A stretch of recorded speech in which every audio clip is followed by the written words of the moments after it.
Thalassaemia সহ বিরল রোগে আক্রান্ত রোগীদের ডাটাবেস তৈরি করে সচেতনতা বৃদ্ধিতে কার্যকর পদক্ষেপ নেওয়া উচিত কথা বলেছেন জিয়াউর রহমান ফাউন্ডেশনের ভাইস প্রেসিডেন্ট ডাক্তার জুবাইদা রহমান।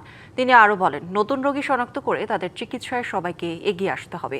আর থ্যালাসেমিয়া রোগ প্রতিরোধে সরকার বদ্ধপরিকর বলে জানান স্বাস্থ্যমন্ত্রী সরদার মোহাম্মদ শাখাওয়াত হোসেন।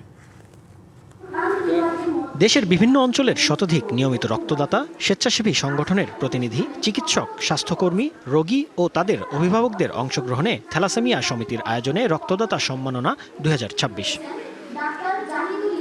রাজধানীর ইঞ্জিনিয়ার্স ইনস্টিটিউশনে এ আয়োজনে বক্তারা বলেন, দেশের হাজার হাজার থ্যালাসেমিয়া রোগী নিয়মিত রক্তদাতাদের উপর নির্ভরশীল। তাই নতুন প্রজন্মকে স্বেচ্ছায় রক্তদানে উদ্বুদ্ধ করার এমন উদ্যোগ বাঁচাতে পারে বহু প্রাণ।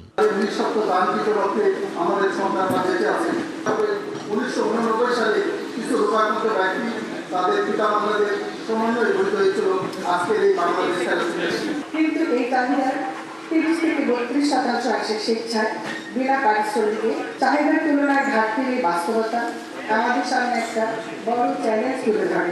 এ সময় ঢাকা দক্ষিণ সিটি কর্পোরেশনের প্রশাসক জনস্বাস্থ্য সুরক্ষাকে অগ্রাধিকার দিয়ে মশক নিয়ন্ত্রণ সহ নানা উদ্যোগের কথা তুলে ধরেন। জীবন মৃত্যু সন্ধিক্ষণে আপনারা যেমন মানুষের পাশে এসে দাঁড়াচ্ছেন, ঠিক তেমনি জনস্বাস্থ্য রক্ষার নাগরিকদের পাশে রয়েছে ঢাকা দক্ষিণ সিটি কর্পোরেশন। স্বাস্থ্যমন্ত্রী বলেন, সচেতনতা বৃদ্ধি থ্যালাসেমিয়া রোগ নির্ণয়ের সবচেয়ে কার্যকর পদক্ষেপ। আজকে দেখলাম 41 বার একজন নিয়ম ছেলে রক্ত দিয়েছে এই থ্যালাসেমিয়া রোগীদের জন্য, 38 বার দিয়েছে, বারবার দিচ্ছে থ্যালাসেমিয়া রোগীদের জন্য রক্ত।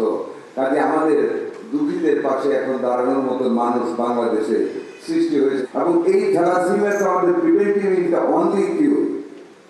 আমাদের কিন্তু এখানে আমাদের সজাগ হতে হবে। প্রধান অতিথির বক্তব্যে জিয়াউর রহমান ফাউন্ডেশনের ভাইস প্রেসিডেন্ট ডাক্তার জুবাইদা রহমান বলেন, থ্যালাসেমিয়া রোগীদের সহযোগিতার হাত বাড়িয়ে দিলেই পরিস্থিতির উন্নতি হবে।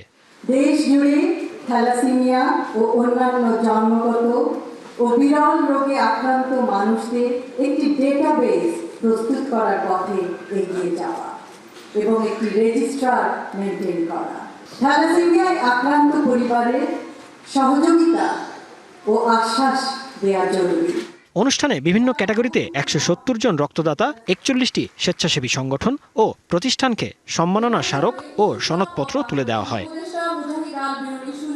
জাকারিয়া খান, ডিবিসি নিউজ, ঢাকা।